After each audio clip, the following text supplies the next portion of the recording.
వేదిక మీద ఉన్న పెద్దలు జగన్మోహన్ రెడ్డి గారికి మరియు ధర్మాన ప్రసాదరావు గారికి,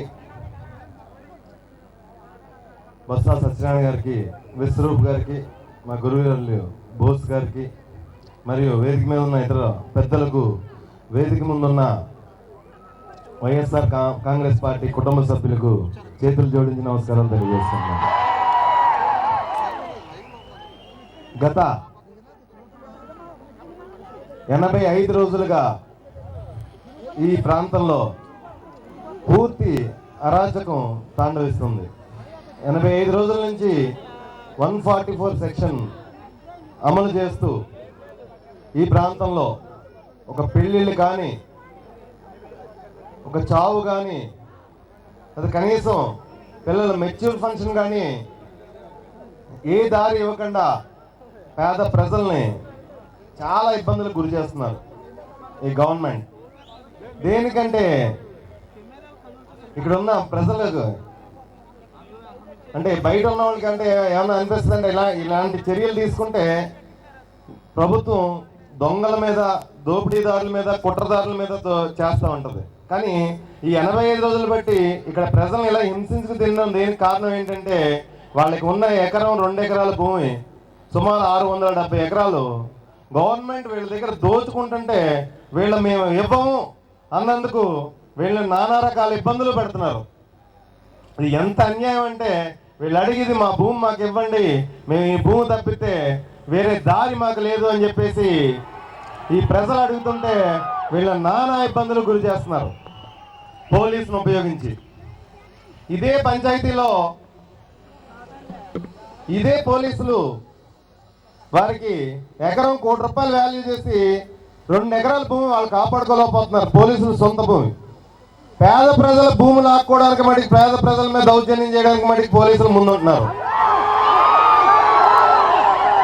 ఎంత అరాచక పాలన నడుస్తుందంటే, కనీసం తుని నియోజకవర్గంలో ఏ విధమైన అరాచక పాలన నడుస్తుందంటే పక్కనే నిజంగా మనం మాట్లాడే మాటలు కూడా వినపడతాయి. కోతవేట దూరంలోనే ఒక శ్మశానం ఉంది. ఈ డెవలప్మెంట్ యాక్టివిటీస్ వల్ల శ్మశానం రోడ్డు పక్క వస్తుంది. ఈ గ్రామాల్లో ఎవరన్నా చనిపోతే కనీసం తీసుకెళ్లి దాన సంస్కారాలు చేసుకోవడానికి కూడా వీలు లేకుండా శ్మశానాన్ని కూడా ఆక్రమించేశారు ఈ తెలుగుదేశం పార్టీ నాయకులు. అలాంటి వాటి మీద ఈ పోలీసులు చర్య తీసుకోకుండా ఇక్కడ ఉన్న ఎకరం 2 ఎకరాల భూమి మా భూమి మేము ఇవ్వం అని చెప్పేసి అమాయక రైతులు అడుగుతుంటే వీళ్ళ మీద ఉక్కుపాదం మోపుతున్నారు ఈ పోలీసులు అని చెప్పేసి నేను తెలియజేసుకుంటున్నాను.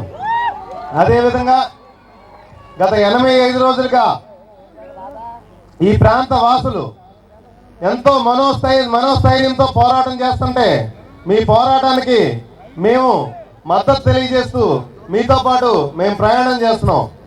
వీళ్ళు అడిగేది ఏంటంటే ఎట్టి పరిస్థితుల్లోనూ దివీస్ అనే కాలుష్య పరిశ్రమ మాకు వద్దు బాబోయ్ అని చెప్పేసి వీళ్ళు అడుగుతున్నారు. దానికి చంద్రబాబు నాయుడు గారు ఏ విధంగా మాట్లాడుతున్నారంటే వైఎస్ఆర్ కాంగ్రెస్ పార్టీ వాళ్ళు అభివృద్ధి అడ్డుకుంటున్నారని చెప్పేసి చంద్రబాబు నాయుడు గారు మాట్లాడుతున్నారు.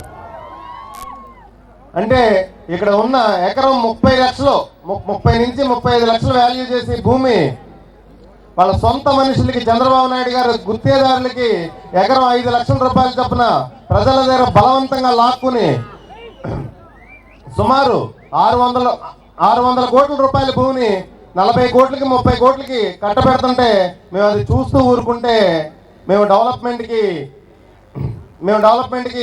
ముందుకు ఒప్పుకుంటున్నట్టు ఇది అన్యాయం అని చెప్పి పేద ప్రజల పక్షాన మేము పోరాటం చేస్తుంటే వైఎస్ఆర్ కాంగ్రెస్ పార్టీ డెవలప్మెంట్కి అడ్డుకుంటున్నట్టు మాట్లాడుతున్నారు.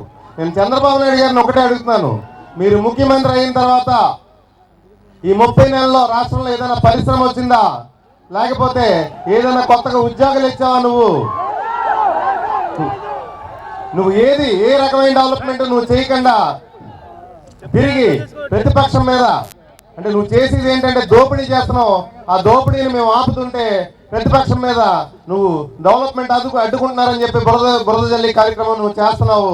ఇది తప్పు చంద్రబాబు నాయుడు అని చెప్పేసి నేను నీకు ఈ సభాముఖంగా తెలియజేస్తున్నాను.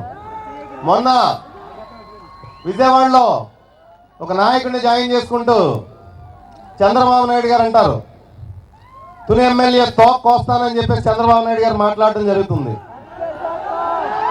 అంటే చంద్రబాబు నాయుడు గారు, మీరు చాలా పెద్దవారు, మీ స్థాయికి తగ్గ మాటలు కాదు అది. ఎందుకంటే గతంలో మీరు మీ పార్టీలో జాయిన్ అయిన మనిషి, ఆ రోజు మీ పార్టీలో జాయిన్ అయిన మనిషి కలిపి ఒక ఎమ్మెల్యేని నడి రోడ్డు మీద దారుణంగా హత్య చేయడం జరిగింది. ఆ గతం ఇంకా ప్రజలు ఇంకా మర్చిపోలేదు. మళ్ళీ ఇప్పుడు మీరు తుని ఎమ్మెల్యేకి వార్నింగ్ ఇవ్వడానికి సిద్ధపడుతున్నారంటే ప్రజలు మిమ్మల్ని క్షమించరని చెప్పేసి నేను తెలియజేసుకుంటూ, అదేవిధంగా ఇక్కడ గ్రామస్తులు కష్టాలు తెలియజేసుకుని వీళ్ళ కష్టాల్లో పాలు పంచుకుంటూ వీళ్ళ పోరాటానికి మద్దతుగా ఇక్కడికి వచ్చిన వైఎస్ జగన్మోహన్ రెడ్డి గారికి మనస్ఫూర్తిగా కృతజ్ఞతలు తెలియజేసుకుంటూ నేను సెలవు తీసుకుంటున్నాను. జై జగన్.